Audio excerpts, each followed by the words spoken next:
Okay, guys.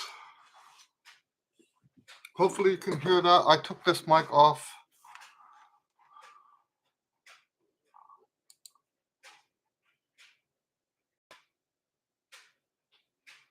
Oh.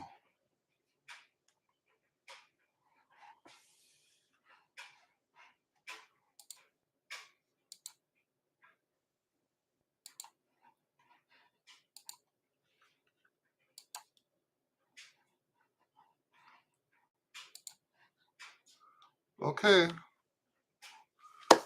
Hopefully you can hear me now. I think maybe. Woohoo!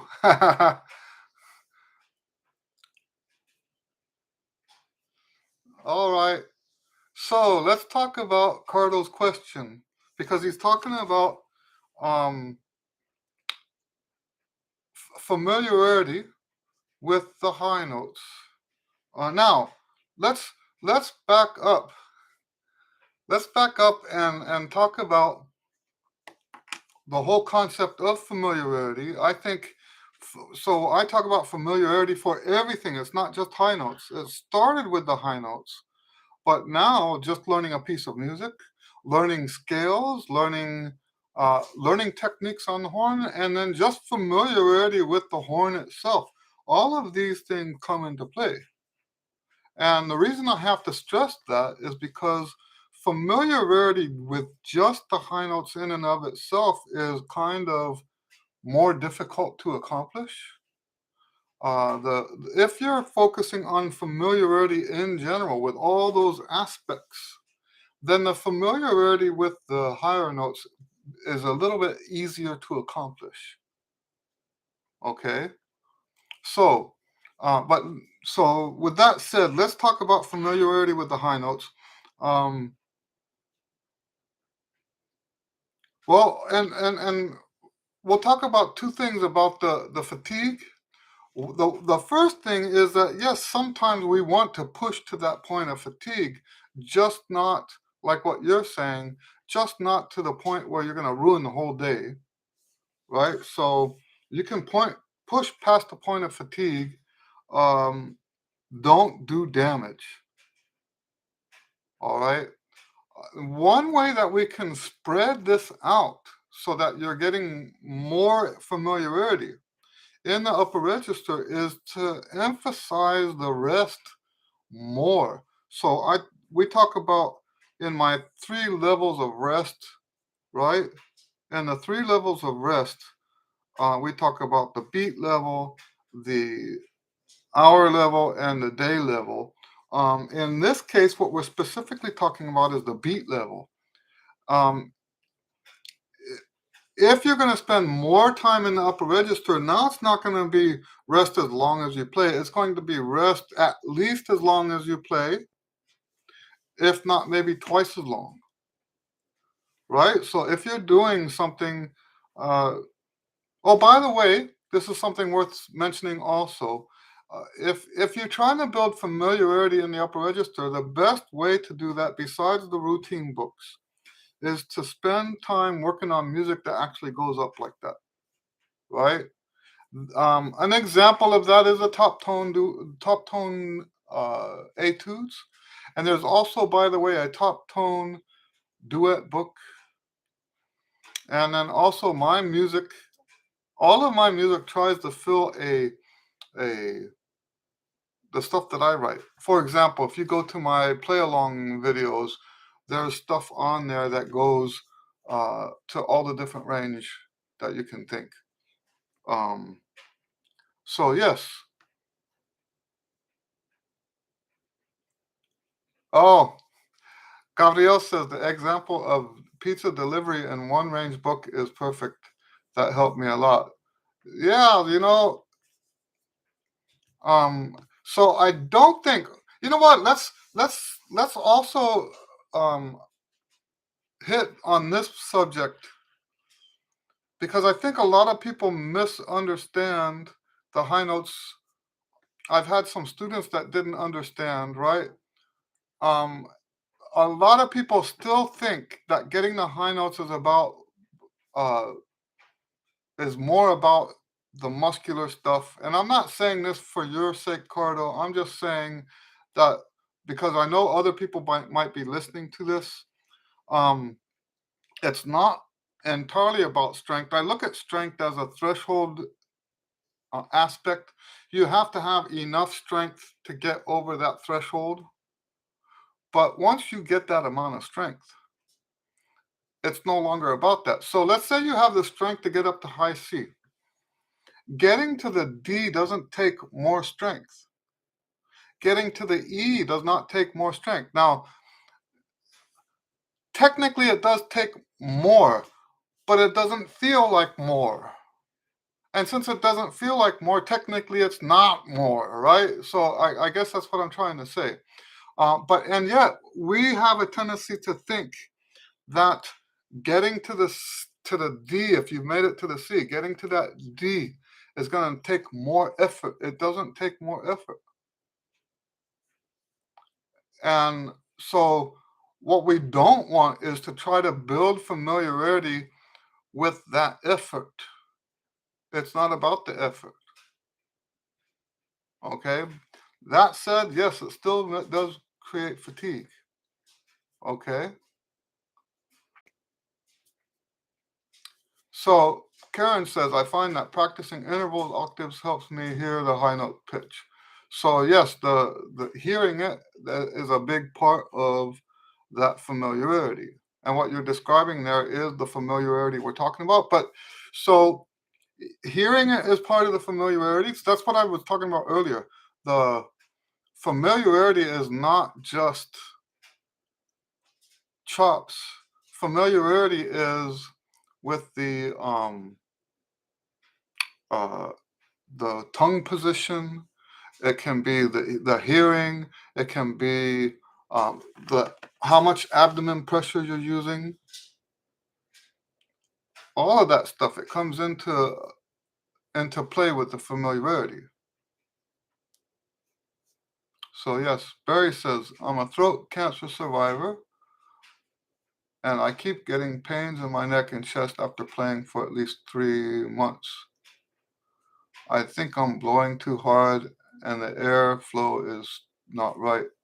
I can get up to high C, but I always seem to get hurt. All right. So, wow. Well, congratulations on beating cancer. Um, you know what that reminds me of? I had to play one time. I have a tooth back here that broke in half, and I had to play in a way. It broke right before a 2-week run. There was no way I could get it pulled, um, and still keep those gigs. So I had to play on a tooth that was broken in half to the nerves. And every time I played, it would push on that nerve. The air pressure would push on that nerve. And I had to find a way to channel with my tongue. And I'm not saying this is exactly identical to what you're talking about, but I had to find a way to channel the air with my tongue so it wouldn't go near that tooth. I put my tongue like a dam next to the tooth.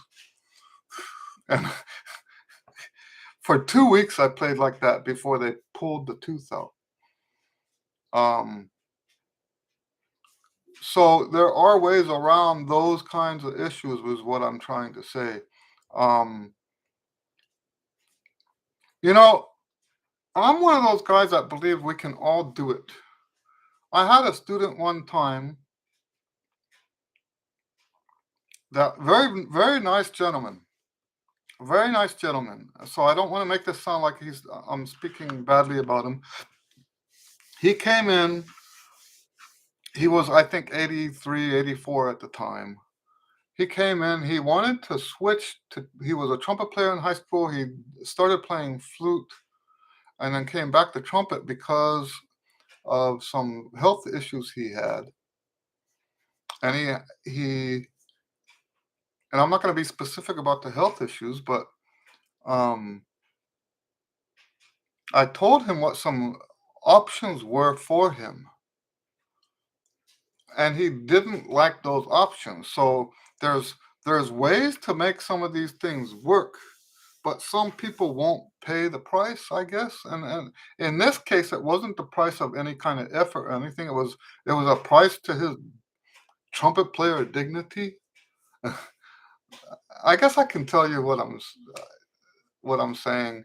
You know, I had suggested for him that he could put they make trumpet stands. You can put the trumpet on a stand and play from there because he was having trouble holding the trumpet up. And I said you could have a stand that holds the trumpet up for you. And that wasn't part of the image that he had of what he wanted to do with the horn. And I don't. So when I said I don't want to make it sound like I'm bad mouthing him, I'm not bad mouthing him. If that's not part of what you wanted to do, then you can stop playing the horn. And he did stop playing the horn. Um, but someone who really, really wants to play, there's ways to get around these things. Now I can't tell you just with the what you're telling me here. I can't tell you what to do about this. Um, but let me give you an example, right?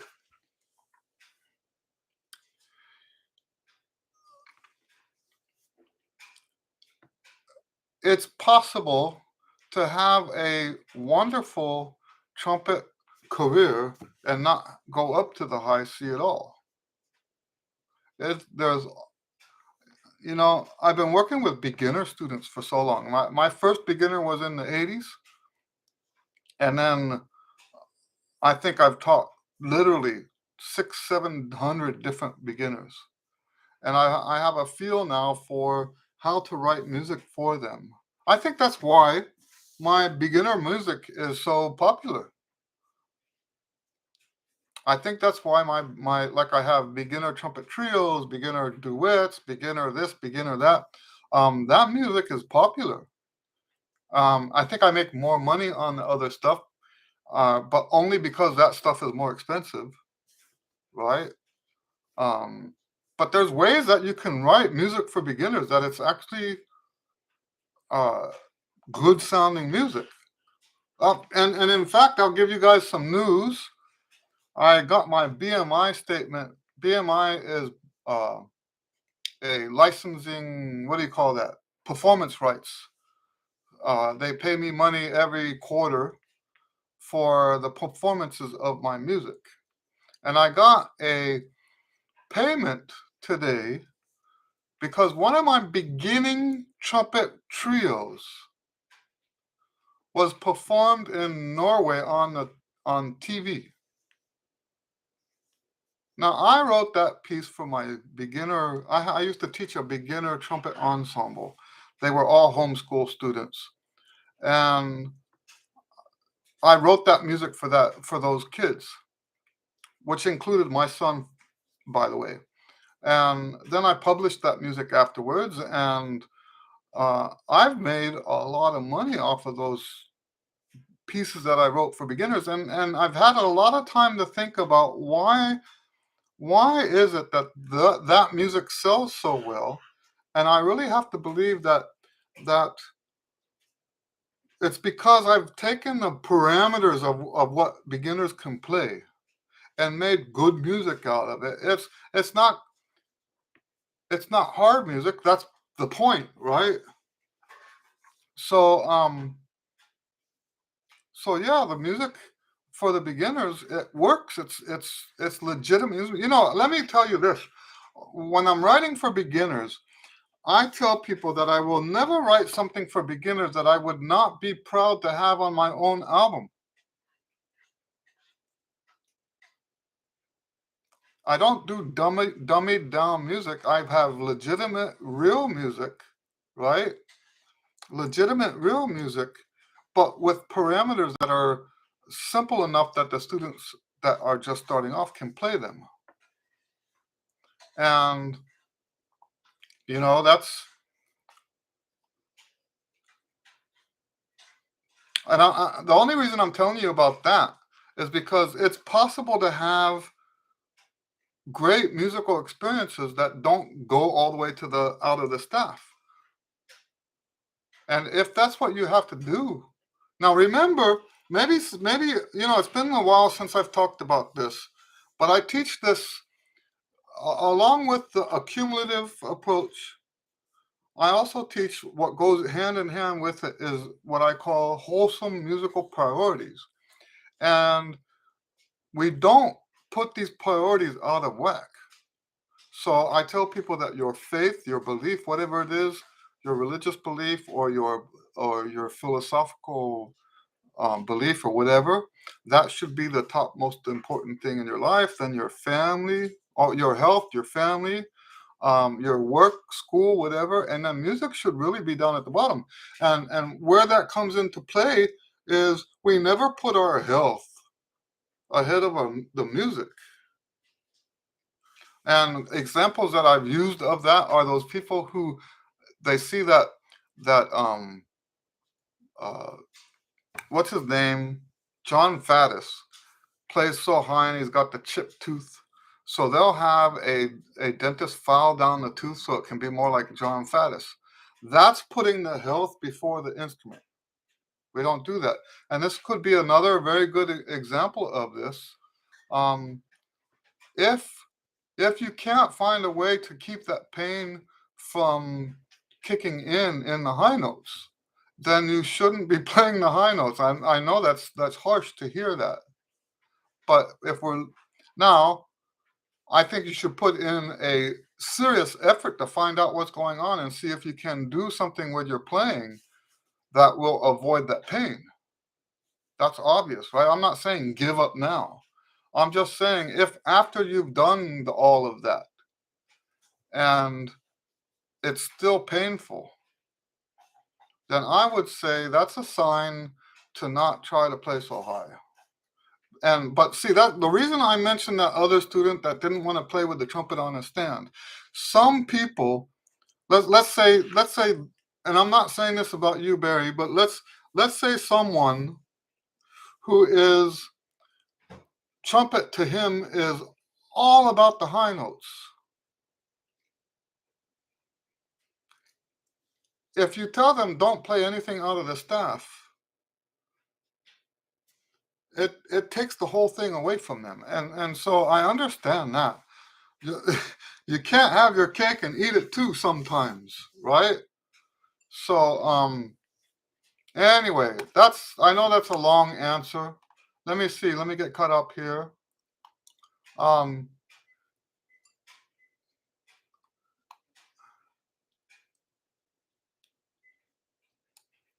Cardo says congratulations, thank you. Gabriel says congratulations. Karen says thank you. That's wonderful. Thank you guys. I appreciate that. Um I published those beginner pieces in a suite of I think 5 beginner pieces. One of those pieces was previously played on the TV in France years ago, and I got a big check for that too. So once something makes it onto the TV, you make big money.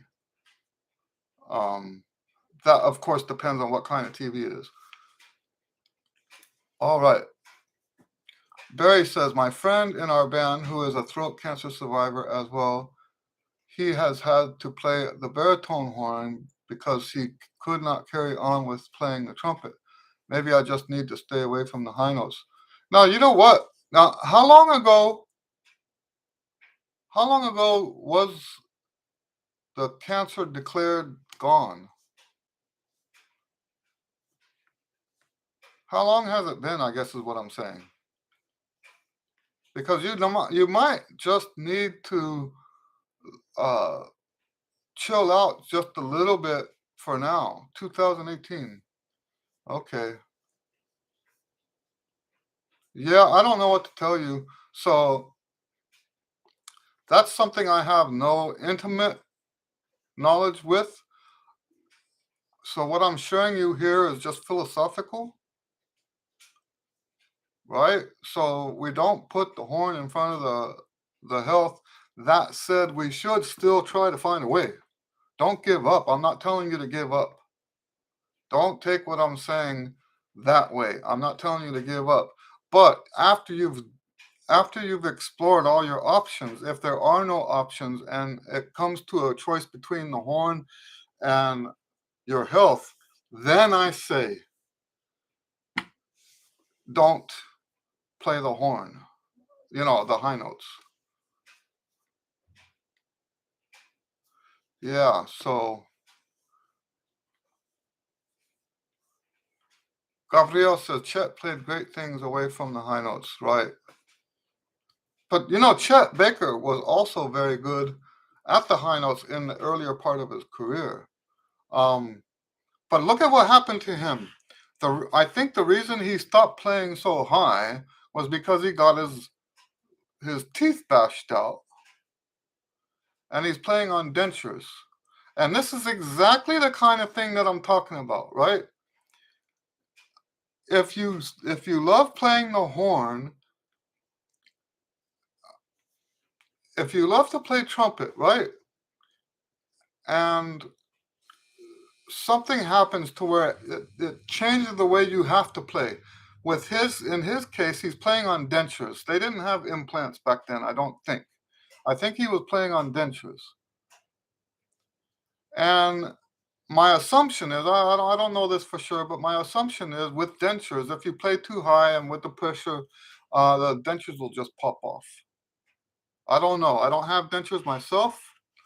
Um, but he had to make some adjustments to the way he plays, but he kept playing. And in fact,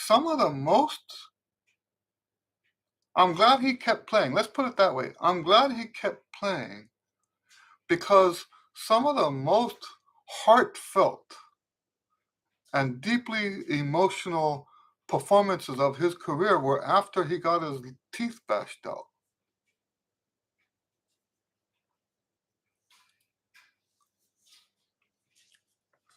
Barry says, thanks for the advice. You're welcome. Karen says, I'm going to Tuba Christmas, low brass Christmas carols. I've been hearing about Tuba Christmas for years. I would love to go to one of those one day. The problem with all this Christmas stuff, professional trumpet players have what I call an inverted life. When everybody else is free, we're working. And when everybody else is working, we're free. And there's perks to that, right? When we go to a restaurant, we're almost always the only ones there. There's no waiting. It's not crowded. It's not loud. There's when we go shopping, we're practically the only ones at the store. Stuff like that. But we miss out on a lot of stuff because we're just not available to to go to those things, including family stuff for that matter, right? That's that's a big one of the big sacrifices is the whole family thing is like I'll give you an example. This week I have a Thanksgiving gig, the same one that I do every Thursday. I'm playing Thanksgiving from 10:30 in the morning to something like I don't remember, um 4:30 or something like that, or 3:30 or something like that. And uh, then at 5 I do the regular gig that we do every week. So I'm going to be away from home all day Thanksgiving.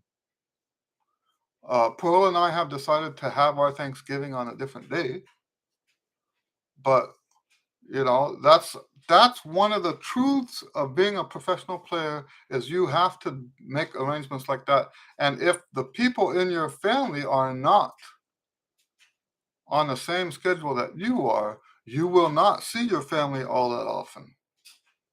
And that in that sense, 2000 the COVID stuff in 2020 2021 was kind of a blessing because I got to live a normal life for a while. And Yeah. So there's some silver lining there. Barry says, oh, Gabriel says low brass are great. I agree. I like low stuff. I really do. I love, I was listening to something. Oh, it was something that Dennis Dotson. You guys remember Dennis? Dennis Dotson was telling me about this, and then I listened to some of it with him. He was talking about the difference between German and French sounds, and that the German sound is heavier on the bottom. He demonstrated in a triangle or a pyramid where the heaviness is on the bottom for the German stuff, and as you get higher, it gets softer. And the French is the other way around, the like an upside down pyramid. The French, the top is louder and the bottom is softer. Um, and I can appreciate the French stuff, but the that German pyramid thing with a heavy bottom, that appeals to me. That speaks to my heart a lot more. All right.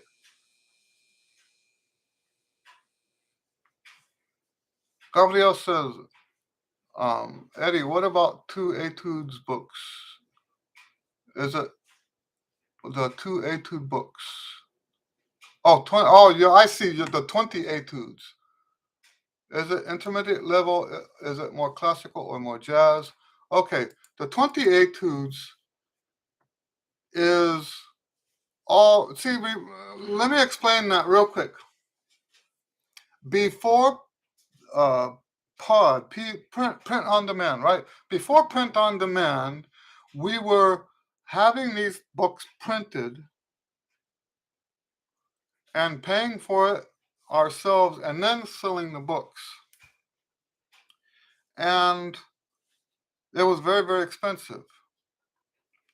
And it makes sense when you have that kind of expense to put all the levels in one book. That's why celebrations, daily routines, Chops Express was the last one that we did this way.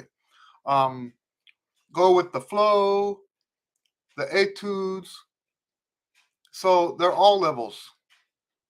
So the etude book is all levels. Um, Now it's not as clearly all levels as the other books, but it's arranged that way, and it's all classical. One of these days I'll have to record all of the etudes and put them up as videos. Um, there's some on there that I can't play anymore. I could play them when I wrote them. I haven't touched them anymore. Um, like the one for the Haydn and the Hummel, I have some etudes in there like that I think probably two of the 20 I probably can't play. They're just too hard. Um, but no, they're classical. Most of them would be playable, I think, for you.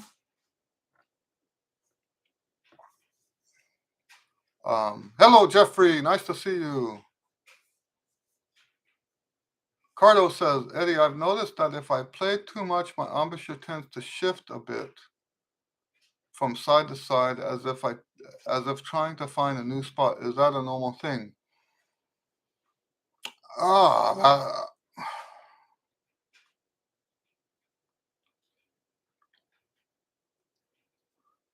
yeah, I wouldn't know. That's not something that I've seen before the way you're describing it. That said, if we reach a point of fatigue that's beyond what we should like beyond healthy, right?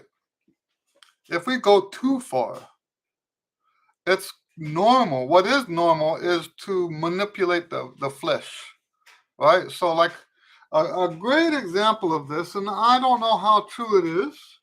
They talk about autobiographies, and I think the place that I saw this, it might have been online, but it might have been in a book. The place where I saw this, they were talking about the same autobiography that I'm talking about now. They were talking about the Louis Armstrong autobiography. And someone I read somewhere said that autobiographies are less accurate than biographies. Because when you do a biography, you do the research.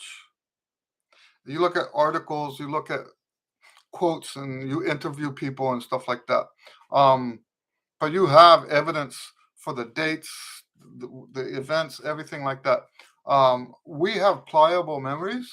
So when someone sits down to do an autobiography at the end of his life, right, at the end of his career, I should say, um, it's easy to get stories like this either exaggerated or made up, even. But the story I remember is that Louis Armstrong took a file to his mouthpiece and put notches in it, right? Put notches in his mouthpiece. And then that way it would have more traction. And then he would twist it to get high notes. Okay? By developing that traction and then twisting the mouthpiece, he was spreading the lips tighter on inside the mouthpiece.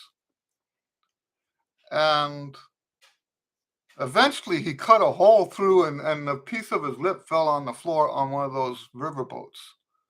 He basically made a cookie cutter. When you see the later photos of him, he's got a whole bunch of scar tissue right here. That's because he twisted it too hard and cut this all out to the point where it fell on the floor. Maybe that's urban legend. I don't know. I'm almost certain I got that from his autobiography.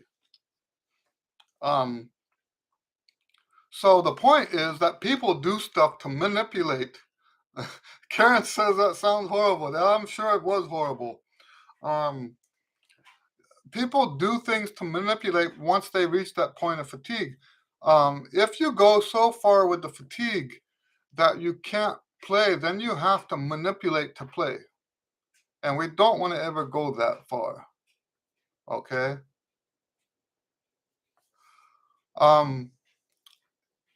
Gabriel says, Eddie, please, can you explain what is retardando? If I'm studying with metronome, do I need to follow it anymore in that phrase? Okay, so that's two different subjects. When we play with the metronome, we ignore the accelerandos, we ignore the ritarandos. We ignore those just temporarily so that we feel and develop the precise division of the beat and the rhythms and all that stuff. The purpose of the metronome in that case is to help us find that precision, to develop that rhythmic precision. Okay? That's the purpose of that, and you cannot have that with a metronome. Not with the metronomes we have today, and I don't think it would be worth it to have anything else.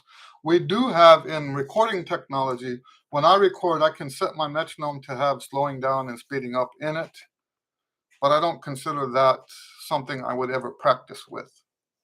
Okay? Now, retardando is, the way I was taught for accelerando and retardando is that it should follow the bouncing ball. So let's do accelerando first, right? When you bounce the ball, it goes bump, bump, bump, bump, bump, bump, right?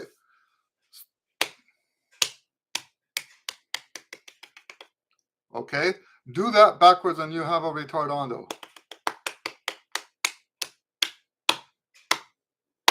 Okay, that's how I was taught it. I think it's a great way to teach it. The bouncing ball idea. Okay, and I'm going a little bit too fast, but you know what I mean? I'm accelerating the speed too fast. But you get the idea. So when we do a retardando, it should be with that curve, right? So dun, dun, dun, dun, dun, dun, dun, dun, dun, dun, dun, dun, dun, dun, dun. It's not linear. It's not a uh, so and it's more importantly, I guess it can be linear. More importantly, it's not sudden, right? It's not bum bum bum bum bum bum bum ba dum bum bum bum bum bum bum bum bum. It can't be like that. That's not a retardando. That's a subito. Subito, what tempo change? I don't know what word you would use that for that. Um, I hope that makes sense. So you want to have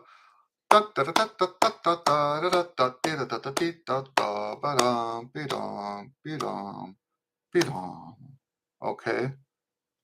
Now, what is a rallentando? Rallentando, some people, I saw this as a debate online a couple years ago. They were saying that rallentando, half of the people arguing are saying rallentando is just like a retardando. And then the other people were arguing something, I can't remember what they were arguing. To me, rallentando was taught to me, and I couldn't find anybody to say this online at the time. Rallentando is when the music gets slower and heavier at the same time. So, and that to me is like the opposite of a morendo. Morendo, right? Morendo is when the piece dies away. So if we have a morendo, dun dun dun dun dun dun dun dun dun dun dun dun dun dun dun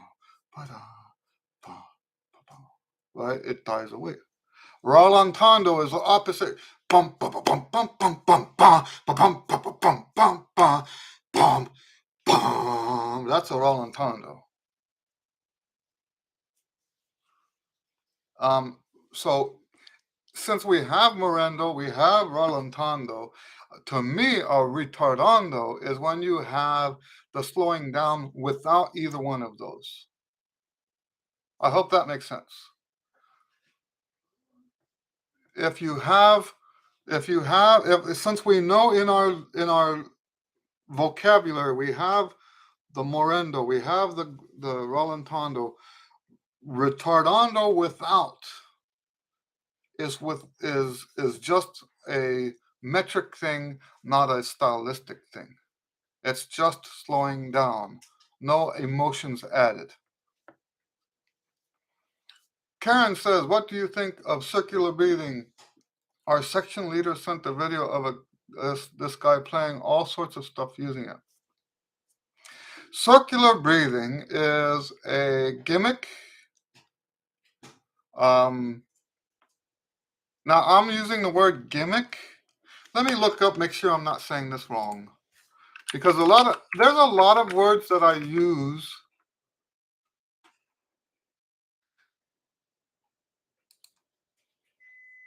There's a lot of words that I use, and I use the word the way it's meant, like the definition of it.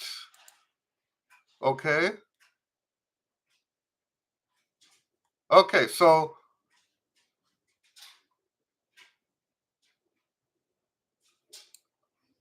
Dictionary Online says a trick or device intended to attract attention, publicity, or business. Okay. So a gimmick, in my opinion, is not necessarily an insult. All it does is show you why someone's doing it. Okay. The reason why there is no genuine purpose for that we would ever need to circular breathe. Okay, it's not a necessary skill. So therefore, the only reason anybody would ever use it is to draw attention. I say that.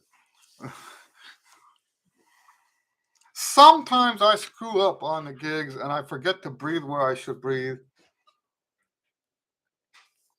and I will do circular breathing. I can't do it while the notes are changing.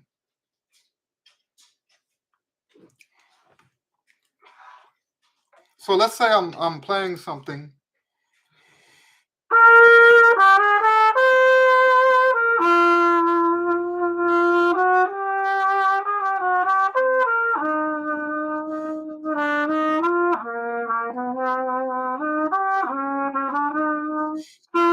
Anyway, so um, there's times when I have circular breathe just because I screwed up on the phrasing. Um, but because music is phrased by nature, right? There should never be, if it's good, well written music, there should never be anything that goes so far we can't play it. That's bad writing, and yes, I know some of my duets are like that. So, um, sometimes when I'm writing, it looks great on paper, and then I sit down to record it, and it's like, what was I thinking? So yes, sometimes I have that, but when I have that on my duets, it's never something I could circular breathe on. It's just bad writing. Um, so yes, circular breathing is for drawing attention. Gabriel says, you said once that Itala told you that breath is in the music like notes.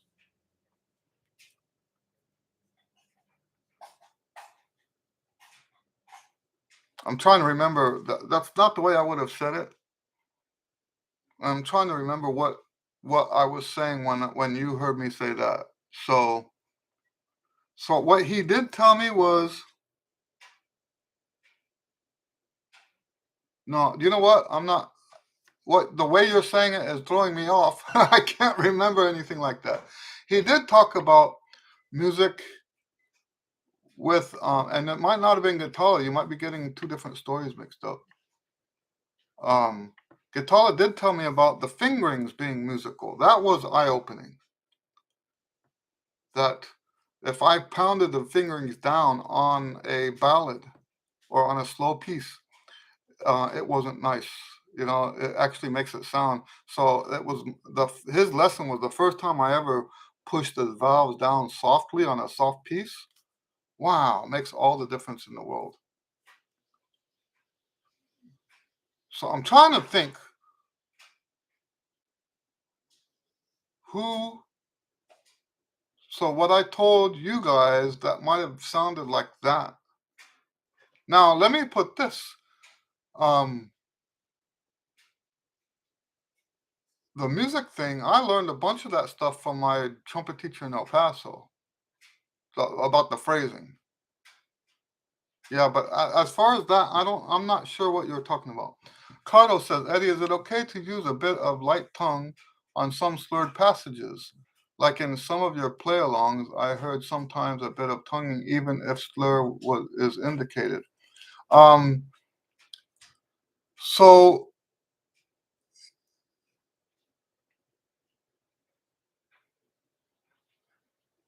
so yeah, you're talking about so there is a difference between phrase markings and slurs.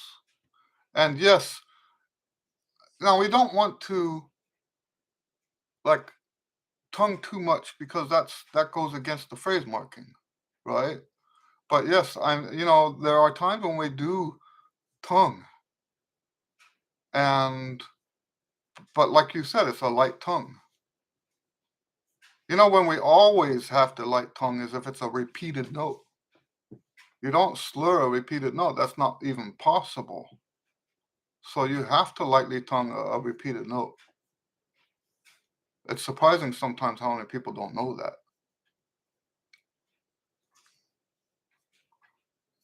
Oh,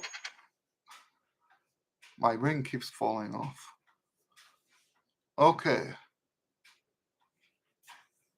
Yeah, Gabriel, I'm not sure if I remember what you were talking about. Gabriel says it was something with taking air while playing.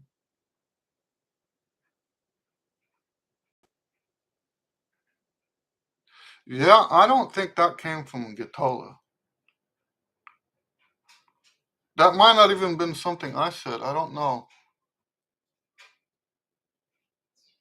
I agree with what you're saying.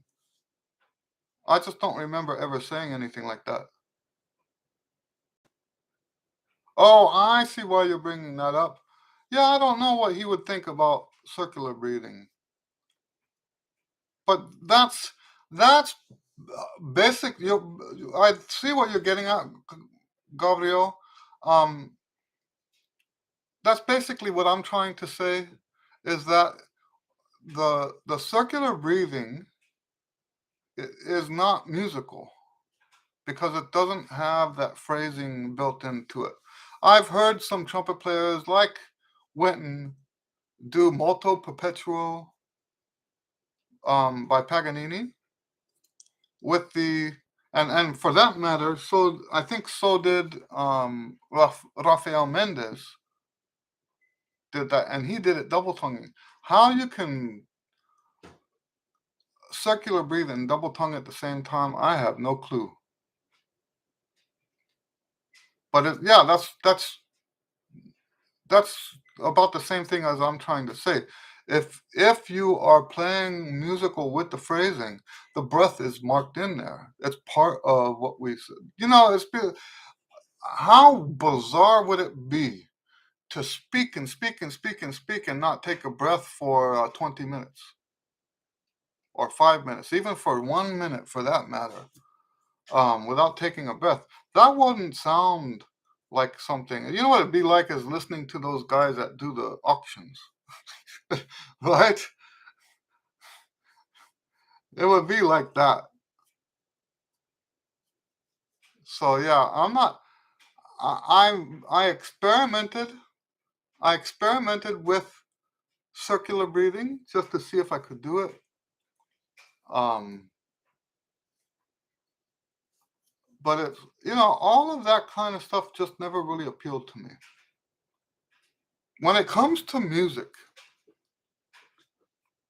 I'm almost put off by stuff that's not substantive. Substantive. What's the word? There's a word that ends with iv, um, and has substance to it. Um, I'm almost put off by stuff that doesn't have substance. So playing high just for the sake of playing high so that people get wooed by it, that's not something I enjoy. I've had to do it. I don't enjoy it. Um, and I don't like listening to it. I can tell when someone's doing that. Um, what else? Uh, there are things in music. For that matter, horns that they have the horns that look like solid black or solid pink or solid. You know what I mean? That's not helping the horn. It's not helping your playing. That's just to get people to pay attention. And I understand people who we've talked a little bit about how some people are entertainers, right? And entertainers can do stuff like that and it would be sincere for them because their objective is to make you laugh and to make you you know what I mean. They, their objective is to entertain you. So I remember they used to have these fluorescent lights that go on the trumpet, a circle around the trumpet, and had a microphone attached, and every time you played it would light up, right?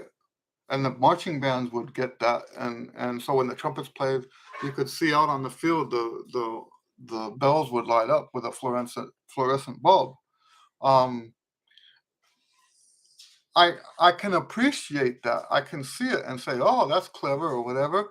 It does nothing for me because I see that it's a gimmick meant to grab people's attention. Okay, and there's a lot of stuff musical like that, and the circular breathing thing falls in category. Gabriel says, if we listen to Mr. Gatala, and I listen to him a lot, you can hear how he breathes, and it's incredibly musical, or as he makes breath attacks. Okay, right. I think a lot of people are like that. The breath is, I don't think I ever said anything about that from my lesson with him. But it's something I actually do believe, and I might have spoken about that before, and it might have been in the time when we were talking about Gatala, but that's not something he told me.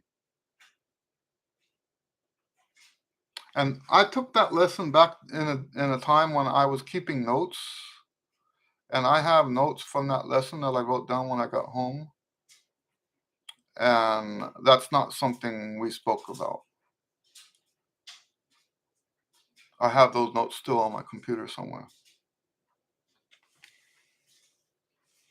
So, any other questions? We're just about out of time.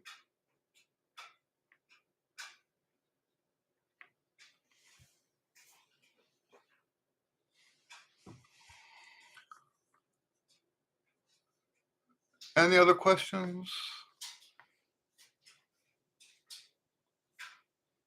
I hope you guys have a wonderful Thanksgiving.